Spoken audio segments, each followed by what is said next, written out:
제가 오늘 1부, 2부 다 참석을 했는데요. 많이 안 빠지셨습니다. 감사합니다. 네. 저는 소개해 주신 대로 사랑의 장기기증운동 제주지역본부와 또 부서 라파의 집을 섬기고 있는 조영증 목사입니다. 제가 사랑하고 존경하는 방수동 목사님께서 사역하고 계시는, 그리고 울산에서 참으로 귀한 역할을 담당하고 있는 연포교회에서 이와 같이 하나님 말씀을 나눌 수 있게 되어 큰 영광과 기쁨으로 생각합니다. 제가 박 목사님과 알고 지낸 것이 대학 1학년 때부터니까요, 30년이 훌쩍 넘었습니다. 그때 지금도 생각나는 것이 기숙사에서 지내시던 박 목사님이 가끔 저희 집에 와서 식사도 하고 잠도 자고 이랬던 적이 있는데, 그때마다 저희 어머니께서 아니 저 친구는 잘 먹는데 왜 이렇게 말랐니? 혹시 평소에는 못 먹어서 그런 거니? 아니면 잘 먹는데도 살이 안 찌는 거니? 여러분 어떻게 생각하십니까? 제가 볼 때는 부럽게도 참 살이 안 찌는 체질이시잖아요. 근데 그것이 먹는 것 이상으로 애쓰고 노력하기 때문에 살이 붙질 않아서 그런 거니까 여러분 걱정은 하지 마시고 몸에 좋은 것, 맛있는 것 잘 챙겨주시기를 부탁을 드립니다. 그렇게 하실 거죠? 네. 제가 예전에 울산에 왔을 때 참 인상적으로 보았던 것이 개가 지폐를 물고 있는 그런 조형물이었습니다. 아마 그때는 좋았는데 하시는 분들도 계시겠지만, 최근 조사에서도 전국에서 임금 수준이 가장 높은 곳이 울산이라고 나오더라고요. 그러면 그때 꼴찌인 지역이 어딘지 혹시 보셨습니까? 제주입니다. 참 부럽습니다. 그런데 제가 한편으로 이해는 됩니다. 생산 시설이 거의 없고 관광 중심의 소비 지역이 제주이기 때문에, 그래서 임금 수준도 낮고 일할 곳도 많지 않아서 젊은이들이 많이 떠나는 곳이 이 안타까운 제주의 모습이기도 한데요. 그렇지만 저희에게도 자랑할 것이 있습니다. 여러분, 그 미국에 가면 거지들도 유창한 영어를 쓴다고 하잖아요. 근데 제주에 오면 걸레 빠는 물도 삼다수입니다. 예, 부러우시죠? 네, 부러우면 지는 겁니다. 네. 자, 먼저 그러면 우리 준비된 영상을 먼저 보고 같이 또 말씀을 이어가도록 하겠습니다. 영상 준비해 주십시오.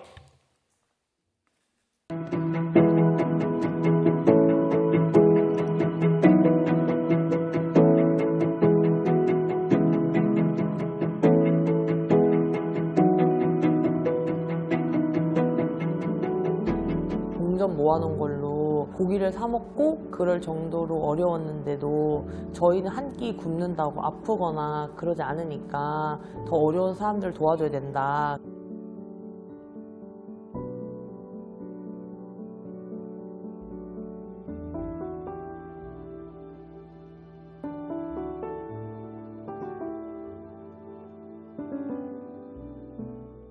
그 시간이 멈춘 것처럼 막 아무 소리도 안 들리는 거예요. 그래서 눈물만 진짜 이렇게 막 펑펑 울었거든요. 하나님이 진짜 있을까? 이런 생각도 했었어요. 그랬더니 엄마가 이 촬영함을 통해, 엄마를 통해 보여주실 하나님의 예비하심이 있을 거다. 자기는 내일 죽어도 천국에 소망이 있어서 두렵지 않다고.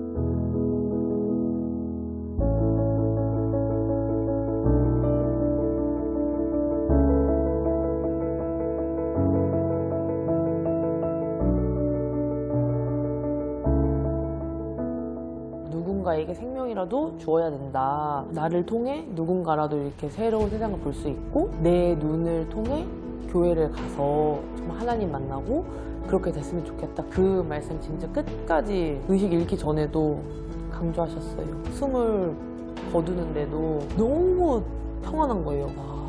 천사가 엄마 데리러 왔구나. 예수님하고 같이 가고 있구나.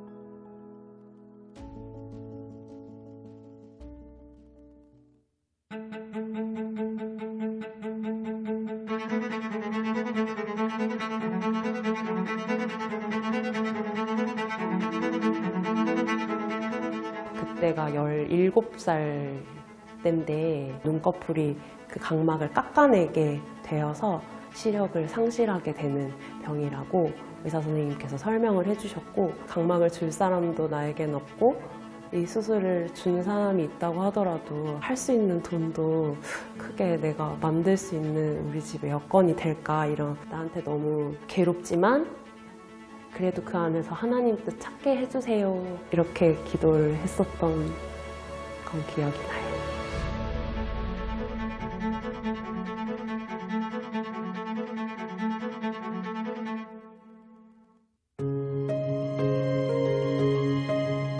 각막 기증 대기 명단에 제 이름 올린 지 일주일도 안 됐을 때예요. 어떻게 이런 일이 일어날 수 있었지? 이런, 하나님이 나를 얼마나 사랑하시는지 내가 이제 알았으니까 그걸로 됐다고 그렇게 기도하고 마취 깨고 검안실로 갔어요. 이제 교수님이 붕대를 떼주셨는데 보이는 거예요.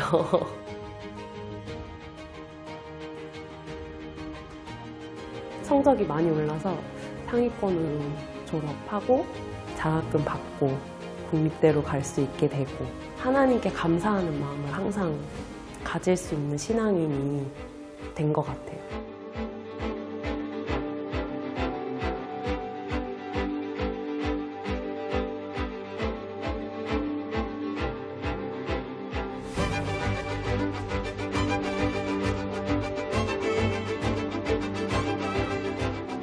그분이 지금 어떤 세상을 보고 계실까, 엄마처럼 따뜻한 시선으로 사람들을 봐줄까, 그분이 정말 잘 살고 계실 거고 하나님 만났을 거라고 저는 믿어요. 만약에 혹시라도 이런 걸 망설이고 계시다면 하나님 주신 소중한 나의 몸을 남아있는 찬양하는 사람들에게 주고 갈 수 있는 귀한 도구로 사용될 수 있도록 결정을 해주시길 부탁드립니다.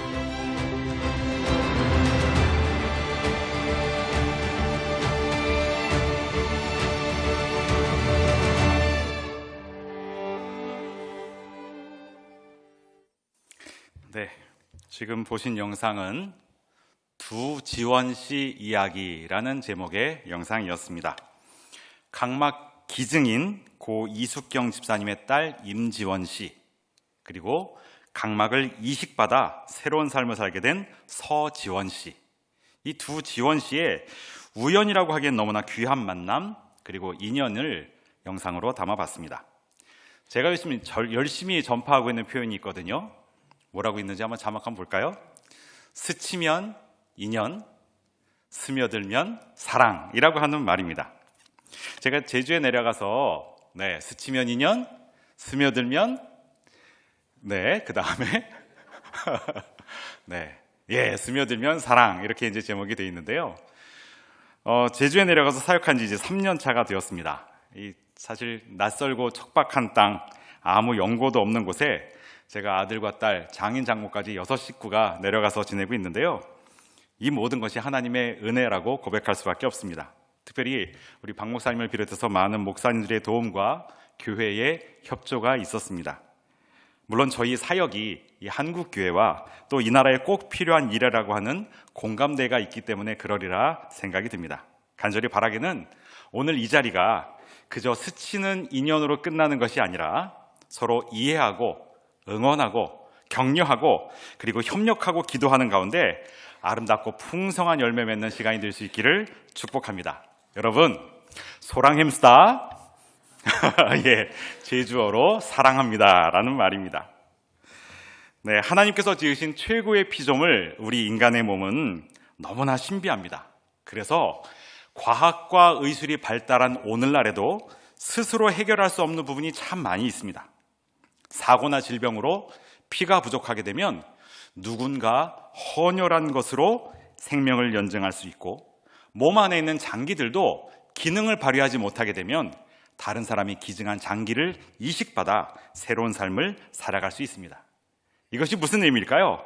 하나님의 창조 원리가 이처럼 생명을 나누며 살도록 만드신 것이고, 무엇보다 내 안에 그리스도의 피가 이식되어 흐르고 있고 십자가 보혈의 공로로 우리가 영원한 생명을 얻게 되었음을 믿는 것, 그것이 바로 신앙이죠.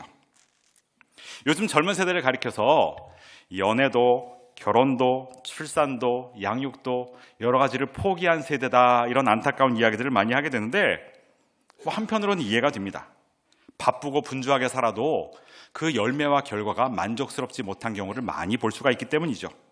그저 평균만 해도 좋겠고 마이너스만 아니면 좋겠는데 계산해보면 적자이고 남들은 저만치 앞서 있는 것처럼 생각이 되면 낙심과 좌절에 빠지는 경우들을 우리가 쉽게 찾아볼 수 있습니다. 그런데 저는 누구보다 이 절망과 낙심에 사로잡혀 있는 사람들, 불치의 병을 앓고 있는 환자들이라고 생각이 듭니다. 긴 병에 효자 없다는 속담처럼 이와 같은 질병에 걸리게 되면 환자 본인뿐 아니라 가족 전체가 피폐해지는 모습들을 참 많이 볼 수가 있습니다. 지난해 우리나라의 장기 이식을 기다리는 대기 환자의 숫자가 49,765명이었습니다. 그리고 한 해에 이식을 기다리다가 안타깝게 삶을 마감하신 숫자가 2,918명. 지금 이 순간에도 하루 8명의 환자들이 안타까운 죽음을 맞이하고 있는 것이 우리나라의 현실입니다. 바로 나와 내 가족과 지인들도 여기에 해당될 수 있다는 것입니다. 우리가 흔히 건강 자랑, 자식 자랑은 하는 것이 아니다라는 이야기를 하죠. 아마도 내 마음대로 할 수 없는 것이 건강과 자녀 문제이기 때문일 겁니다. 그렇기 때문에 이 생명을 나누는, 사람을 살리는 장기기증 운동이 매우 중요하다고 믿습니다. 다행이고 감사한 것은 많은 교회와 성도님들이 이와 같은 저희 운동에 동참해서 생명을 나누고 그리고 희망을 선물하는 일에 앞장서 주신다고 하는 것이죠. 오늘 이처럼 귀한 기회를 주신 우리 목사님과 또 장로님들께 진심으로 감사의 말씀을 드립니다. 조금 전에 우리가 하루 평균 8명의 환자들이 이식을 기다리다가 삶을 마감하고 있는 현실이다라고 말씀을 드렸는데, 그렇다면 우리나라의 장기기증 희망 등록률 몇 % 정도 될까요? 참고로 미국은 58%, 영국 32%, 가까운 일본도 15% 정도 됩니다. 우리나라는 몇 프로 정도 될까요? 3%. 네. 제주는 더 이 무속신앙 가운데 사로잡힌 분들이 많이 계셔서 2.5%, 17,000여 명 정도 등록을 하고 있습니다. 그럼 울산은 어느 정도 될까요? 제가 찾아보았더니 다행히 전국 평균보다는 좀 높더라고요. 45,000명 정도 등록이 되어 있는데 3.9%. 다른 나라에 비해서 굉장히 낮은 상황입니다. 왜 이처럼 우리나라의 장기기증 희망 등록률이 낮을까? 그 이유를 저희가 이제 찾아보았더니 잘못된 정보, 막연한 두려움, 그리고 과거 법과 제도가 미비되었을 때 보도되었던 부정적인 소식들이 주요 원인으로 여겨집니다. 하지만 지금은 숙련된 의료진과 체계적인 시스템으로 기증자, 수혜자, 그리고 유가족들을 잘 돌보고 있기 때문에 여러분들이 안심하셔도 좋습니다. 그리고 분명한 것은 바로 나와 내 가족이 기증자가 될 수도 있고 동시에 수혜자가 될 수도 있다는 사실입니다. 그러므로 이것이 나와 상관없는 이야기가 아니라 바로 나와 내 가족을 위한 것임을 여러분들이 이해할 수 있기를 부탁을 드립니다. 그리고 여러분들이 이미 서약서를 작성했고 또 오늘 또 작성한다 해서 무조건 기증되는 것은 아닙니다. 실제 기증은 가족들의 동의가 있어야 가능합니다. 그렇기 때문에 제가 오늘 이 자리에 여러분의 눈을 뽑아가고 장기를 떼어가려고 온 것이 아니라는 이야기입니다. 언제라도 마음이 바뀌면 장기 기증 의사를 철회할 수 있고 가족 중에 반대가 있으면 기증이 이루어지지 않다는 것 여러분들이 기억해 주십시오. 그렇기 때문에 오늘 결심하고 서약하는 것으로 끝날 것이 아니라 지속적으로 주위 사람들에게 알리고 선언하고 설득하는 일들이 중요합니다. 그럼 여기에서 실제 기증으로 이루어지지 않을 수도 있는데 기증 서약이 무슨 의미가 있느냐라고 질문하시는 분들이 계신데 그렇지 않습니다. 장기 기증 희망 등록률이 높아져야 실제 기증률도 같이 올라가게 되죠. 그리고 말기 환자들에 대한 관심도 커지게 됩니다. 또한 관련 법과 제도와 예산도 마련될 수가 있습니다. 만약 이런 약속의 절차가 불필요하다는 이야기라면 혼인서약은 무슨 의미가 있고 유언서 작성은 왜 우리가 하겠습니까? 그러므로 오늘 이 시간이 손가락을 보는 것이 아니라 저 달을 볼 수 있는 시간이 될 수 있기를 부탁을 드립니다. 뇌사로 사망할 확률 대략 1% 미만입니다. 99%의 사람들은 장기 기증을 할 수 없는 심장사로 삶을 마치게 됩니다. 그런데 이 1%의 확률이지만 뇌사 상태가 되었을 때 장기 기증을 하게 되면 최대 9명에게 새 생명을 선물할 수 있습니다. 그래서 9명의 생명을 구할 수 있다. 이 구가 두 번 들어가서 9월 9일이 국가에서 정한 장기 기증의 날입니다. 심장, 간장, 췌장, 신장 둘, 폐장 둘, 각막 둘.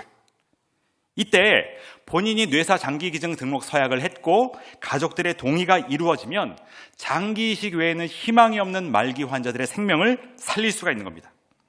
그런데 이와 같은 장기 기증 서약을 하지 않은 채 뇌사 판정을 받게 되면 남은 가족들이 그 결정을 하기가 쉽지 않습니다. 그 상황 가운데 경황 없이 고민하다가 골든타임을 놓치게 되면 장기 기증이 불가능해집니다. 실제로 제주에서 2018년 한라대학에 다니던 김선웅 군이 뇌사 판정을 받게 되었습니다. 사진 한번 보여주실까요? 김선웅 군이 제주 성안교회를 다니며 이와 같이 찬양팀에서 기타 연주로 봉사하던 그런 친구였습니다. 가정적으로 그렇게 넉넉한 살림이 아니라 늦은 시간까지 아르바이트를 하고 귀가하던 길에 무거운 손수레를 끌고 올라가시는 할머니를 그냥 두고 볼 수 없어서 본인도 피곤하고 힘들지만 할머니를 도와드리고 길을 건너다가 불의의 교통사고를 당하게 된 겁니다. 그런데 이 가정에 또 하나의 아픈 사연이 있었는데 선웅 군이 어릴 때 어머니가 뇌진탕으로 쓰러져서 3년가량 투병을 하시다가 돌아가신 일이 있었습니다.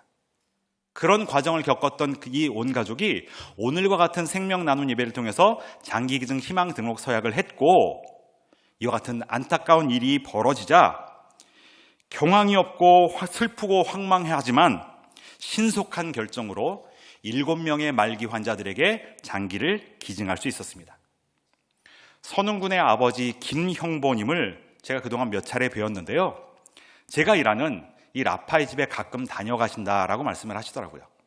그래서 저희 라파의 집에 그 기념식수가 3그루가 있습니다. 하나는 화면 한번 볼까요?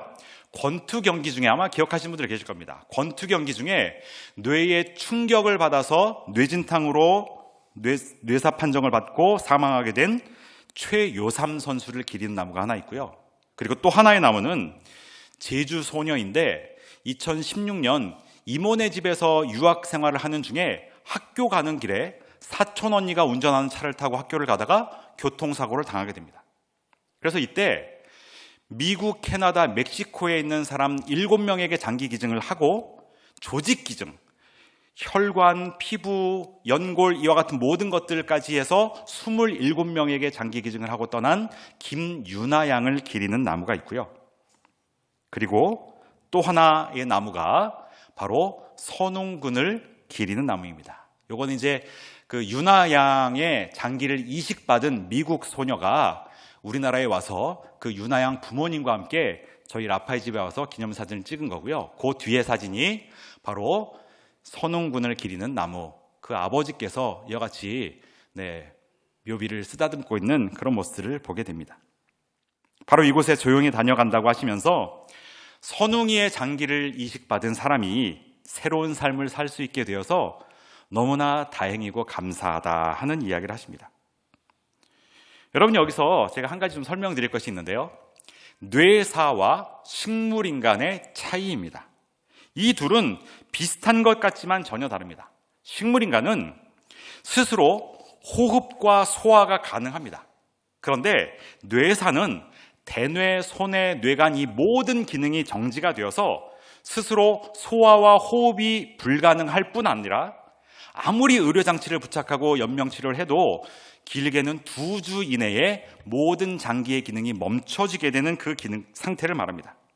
그렇기 때문에 뇌사자가 며칠 만에 깨어났다, 뇌사 상태로 몇 년 몇 달을 누워 있었다라는 표현은 잘못된 겁니다.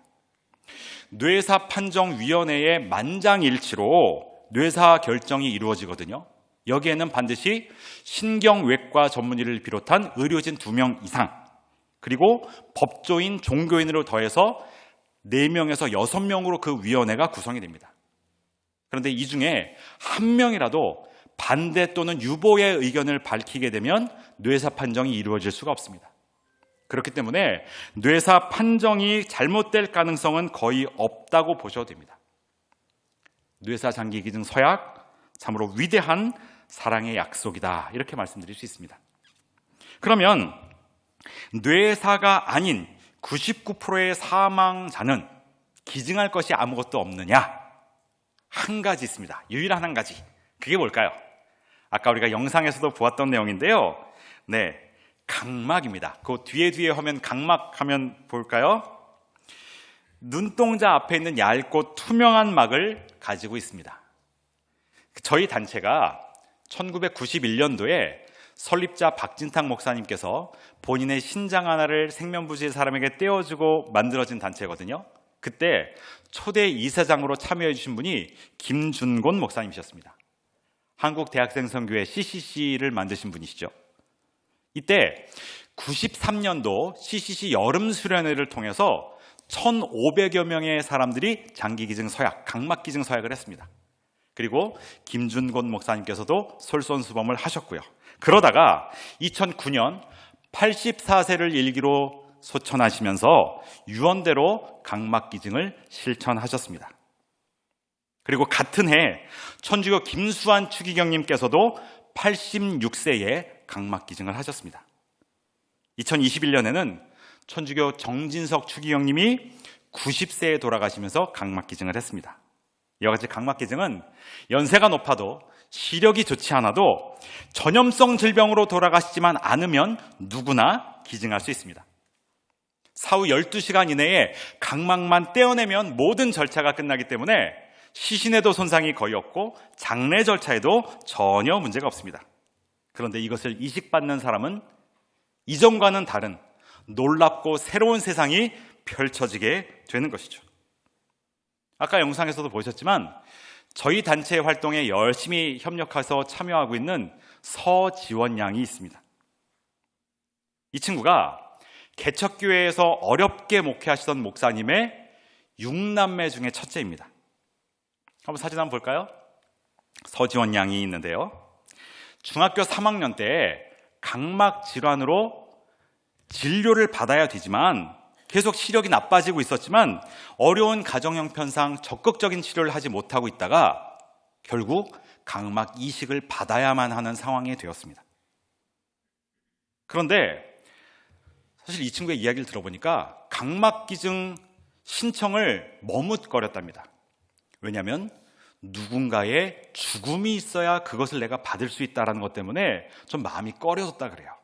그렇지만 그 안에 또 하나님의 역사하심과 또 하나님의 사랑이 있다는 것을 깨닫고 각막 기증을 받겠다고 신청을 했는데 기적적으로 그렇게 빠른 시간에 이식을 받게 되었고, 알고 봤더니 10년가량 불치병으로 투병 생활을 하던 동갑내기 남학생이 기증한 각막인 것도 알게 되었답니다.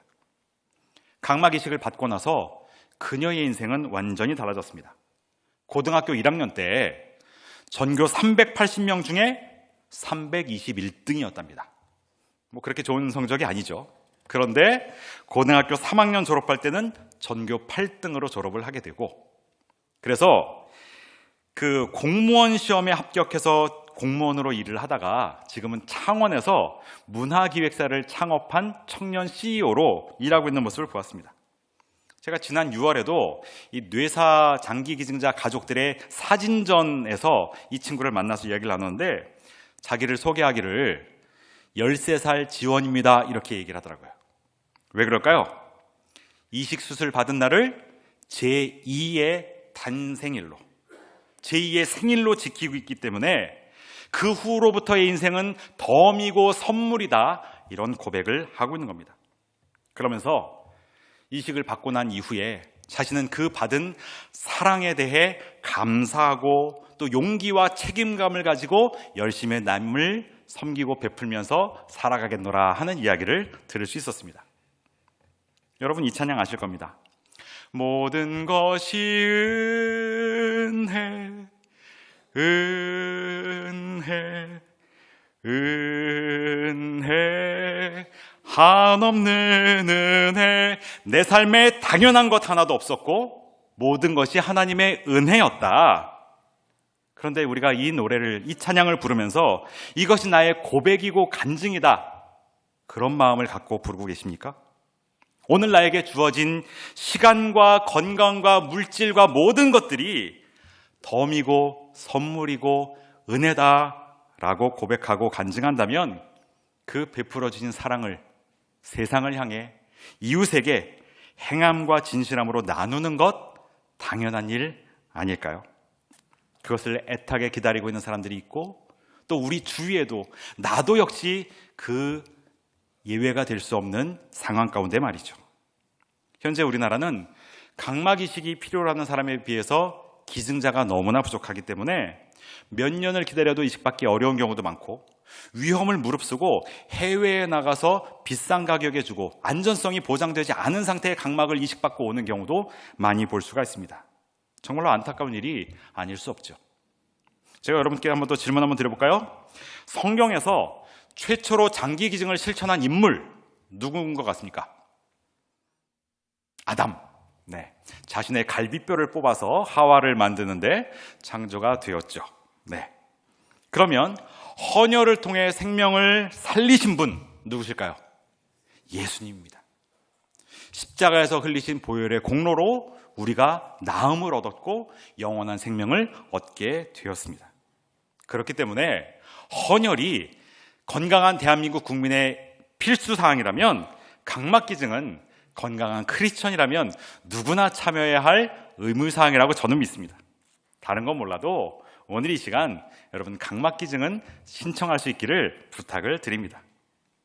제가 또 하나 소개해 드릴 것은 제가 원목으로 섬기고 있는 라파의 집입니다. 한번 화면 한번 보여주시겠어요? 이 라파의 집의 모습을 보면 이렇게 이제 감귤 박물관 그 앞에 이렇게 있고요. 그 다음이요. 네. 이런 전경이 있습니다. 네, 그리고 그 다음 보시면 네, 이와 같이 저희가 이제 침상이 놓여져 있는데요. 여러분 한번 주먹을 한번 양손을 한번 쥐어볼까요? 네, 그리고 살짝 옆구리 한번 이렇게 좀 옮겨 보십시오. 네, 감사합니다. 손 풀어주시고 자신의 주먹만한 크기의 장기가 양쪽 옆구리에 2개 있습니다. 뭘까요? 네, 콩팥이라고도 불리는 장기 신장입니다. 이것의 역할은 우리 몸에 있는 노폐물을 걸러내는 정화조의 역할을 합니다. 그런데 이 콩팥이 한 개만 있어도 몸에 전혀 지장이 없지만 그 아까 말씀드린 91년도에 신장 기증하신 우리 박신탁 목사님은 지금 87세인데도 아주 건강하게 활동하고 계시거든요. 문제는 2개 다 기능이 상실되게 되면 굉장히 몸에 어려움이 닥치게 된 겁니다. 스스로 몸의 노폐물을 걸러내지 못하기 때문에 예전 같으면은 굉장히 큰 어려움을 처하는 경우도 많았습니다. 유일한 완치는 다른 사람의 신장을 이식받아서 건강이 회복되는 겁니다. 그런데 기증할 수 있는 분이 너무나 적고 본인의 건강 상태가 이식을 받기 어려운 분들도 많이 있습니다. 그러면 어쩔 수 없이 병원에서 이틀에 한 번 4-5시간에 걸쳐 투석 치료라는 치료를 받게 됩니다. 기계에 자신의 피를 돌려서 순환시켜서 노폐물을 걸러내고 다시 집어넣는 그 치료를 이틀에 한 번 받게 되는 겁니다. 제가 듣기로는 연포교회에도 성도님 중에 이와 같은 투석 치료를 받는 분이 계시다고 들었는데 참 너무나 힘든 치료의 과정입니다. 라파의 집에 오시는 환자들 보면 20, 30대의 젊은 분들도 많이 있습니다. 저희 시설에는 제빙기가 사계절 내내 필수입니다. 더운 한여름에도 맘껏 물 한 잔 마실 수 없기 때문에 얼음 한 조각 입에 물고 더위를 식히고 있는 그 안타까운 모습들을 보게 됩니다. 우리에게는 당연한 일상생활도 또 제주 여행도 이분들에게는 어려운 일입니다. 평생을 해야 하는 치료이기 때문에 상실감, 무력감, 분노, 짜증에 사로잡힌 분들도 사실 참 많이 있습니다. 그래서 이분들의 아픔을 가까이서 지켜본 저희 단체에서 작은 기쁨과 평안을 드리기 위해 라파의 집이라는 시설을 만들어서 무료로 투석 치료해드리고, 그리고 숙식을 제공하고 여행도 시켜드리고, 또 이분들에게 예배와 신앙 상담을 하면서 하나님의 위로와 평안 그리고 치유의 능력을 선포하고 있습니다. 우리 성도님들 중에 또 지인분들 중에 이와 같은 시설이 있다는 것 알려주시고, 또 많은 분들이 오셔서 쉬고 회복되어 가셨으면 좋겠습니다. 한국교회와 성도님들을 통해서 저희가 만들어진 기관이기 때문에 저희도 당연히 돕고 섬기도록 하겠습니다. 또한 라파의 집을 위해서 여러분들의 기도와 또 후원도 부탁을 드립니다. 요즘은 친구들 만나서 밥 한 끼 먹어도 10,000원 훌쩍 넘는 세상인데, 내가 이분들 한 달에 밥 한 끼 대접하겠다 하는 마음으로 후원해 주시면 저희가 또 그것으로 큰 힘이 되겠습니다. 알렉산더 대왕의 유언 무엇인지 혹시 아십니까? 자신의 관 양쪽에 구멍을 뚫어서 빈 손을 사람들에게 보여주라는 것이었습니다. 이 땅에서 부귀영화를 누리며 살았지만 마지막에는 아무것도 가져갈 수 없다는 것을 사람들에게 가르쳐주기 위함이었죠. 빈손으로 왔다가 빈손으로 돌아가는 것이 우리의 인생이고, 모든 것이 주님께로부터 왔으니 흙으로 돌아가는 것이 우리의 정해진 이치가 됩니다. 이처럼 땅에 썩어지고 불에 태워지는 그 육체를 다른 사람을 위해 기증하고 떠난다면 이 얼마나 놀랍고 아름다운 일이겠습니까? 그 후에 영광스럽고 찬란한 모습으로 변화되어 주님 앞에 서게 되면 우리 주님께서 얼마나 기뻐하시겠습니까? 오늘 본문 말씀 요한일서 3장 18절을 우리 다시 한번 읽어보도록 하겠습니다. 3장 18절 같이 읽겠습니다. 자녀들아, 우리가 말과 혀로만 사랑하지 말고 행함과 진실함으로 하자. 아멘. 사랑은 명사가 아니라 동사이다라는 이야기가 있습니다. 이게 무슨 얘기일까요? 명사가 아니라 동사다. 고사성어 중에 파옹구우라는 고사성어가 있습니다. 어린아이들이 커다란 항아리, 물이 담겨있는 항아리 위를 막 이리저리 뛰어서 왔다 갔다 하다가 어느 아이가 그 항아리에 풍덩 빠졌습니다. 그래서 허우적거리고 있어요. 그런데 아이들이 막 발만 동동 구를 뿐 어떻게 할 줄을 몰라 합니다. 어른들이 달려왔지만 어른들도 역시 마찬가지였습니다. 그런데 그 모습을 지켜보던 어떤 아이가, 사마광이라고 하는 아이가 그 항아리에 돌을 던져서 항아리를 깨뜨리고 친구를 구했다. 항아리를 깨뜨려 친구를 구했다. 바로 이 파옹구라고 하는 고사성어입니다. 여러분 한번 생각해 보십시오. 물이 담겨있는 커다란 항아리에 사람이 빠지면 위험하다. 흙으로 빚어진 항아리는 돌로 깨어진다. 이런 상식과 지식은 누구나 갖고 있습니다. 그런데 항아리를 깨뜨리는 실천을 통해 생명을 구하는 것, 다른 차원의 이야기거든요. 이처럼 사랑을 실천함으로, 행함으로 보여준 이가 있었다는 것입니다. 물에 빠진 사람을 보면서 어떡하지? 큰일 났네. 발만 구르고 있어서는 그 생명을 살릴 수가 없습니다. 사랑에는 반드시 실천이 따라야 한다는 것입니다. 물론 그 과정에는 손해가 있을 수도 있고 용기도 필요할 수 있습니다. 그리고 또 하나, 사랑에는 진실함이 있어야 된다고 성경은 우리에게 가르쳐주고 있죠. 마지못해 어쩔 수 없이 남의 눈이 무서워서 하는 것이 아니라 진정으로 아끼고 존중하고 사랑하는, 소중히 여기는 마음으로 행할 때 그것을 우리가 사랑이다라고 말할 수 있다는 것입니다. 바로 주님께서 나 같은 죄인을 살리기 위해 십자가에 달려 피 흘려 돌아가신 그 모습처럼 우리도 역시 진실함으로 사랑을 나눠야 될 줄로 믿습니다. 우리 하나님께서는 우리를 주님의 손과 발로 부르셨습니다. 오늘 말씀을 통해서도 나누셨지만 마른 막대기와 돌멩이와 정말로 보잘것없는 이 생선 조각, 빵 조각에 불과한 우리들을 하나님께서는 부르셨습니다.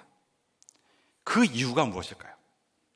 하나님께서 무엇이 부족하거나 불완전하기 때문에 우리를 부르셨을까요? 그게 아니죠.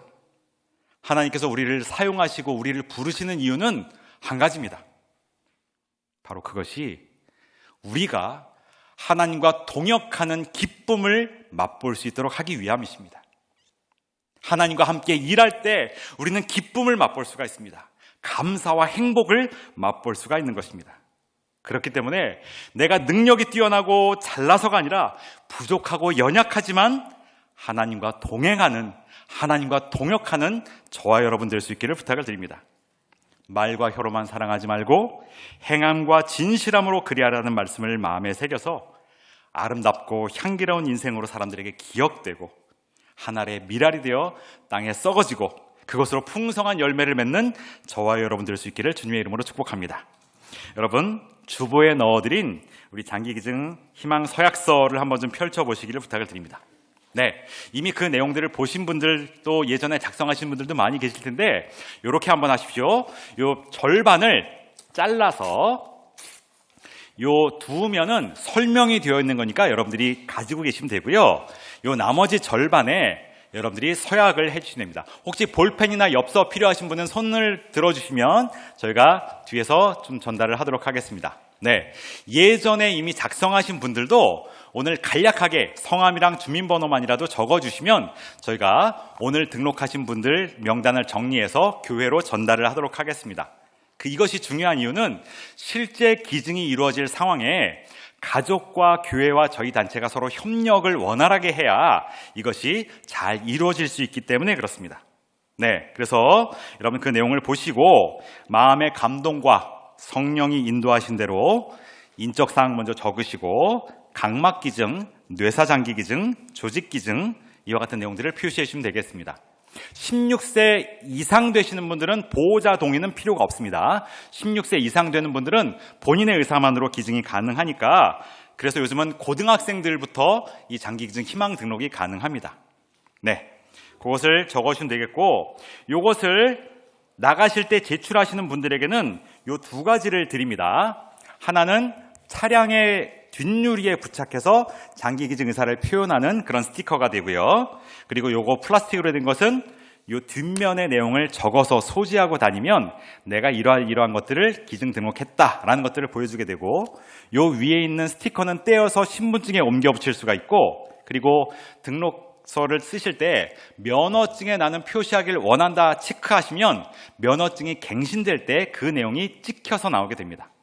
지자체에 따라서 이와 같은 표시를 하게 되면 그 공영주차장 요금도 절반으로 줄여주고 또 우리가 사회적으로 아주 좋은 일 한다라는 칭찬을 받는 그런 일들을 또 우리가 많이 보게 됩니다. 아까 제가 그 질문을 하나 받았는데요. 그 시신기증에 대해서 물어보시는 분들이 계셨는데 시신기증과 장기기증은 조금 절차가 다릅니다. 장기기증은 각막기증이든 뇌사장기기증이든 장래 기간 중에 이 모든 것들을 적출하는 수술을 하고 그 다음에 발인할 때는 그대로 시신을 모셔가게 되고요. 시신기증은 관할이 의과대학입니다. 그래서 사후에 그 시신기증을 하겠다고 하는 것이 국가나 저희 단체에 등록되는 것이 아니라 의과대학으로 직접 연락을 드려야 되고 그리고 발인할 때 시신을 운구해서 모셔가게 되고 의과대학으로 그리고 거기에서 보존 처리와 여러 가지 시간들을 좀 소요하게 되고 그리고 의과 대학생들이 훌륭한 의사가 되기 위한 과정에 그 시신을 이용하고 대략 한 2, 3년 정도 후에 화장한 유골을 가족들에게 돌려드리게 됩니다. 그렇게 시신기증과 장기기증은 좀 절차가 좀 다르다는 것 여러분들이 이해를 해주시면 좋겠고요. 혹시 또 궁금하신 것 있으실까요? 질문이라든지 궁금한 것 있으시면 언제든지 여기 적혀있는 연락처로 전화 주셔도 되겠고 또 담임 목사님께 말씀하시면 제가 또 전달을 받아서 또 궁금한 것들 알려드리도록 하겠습니다.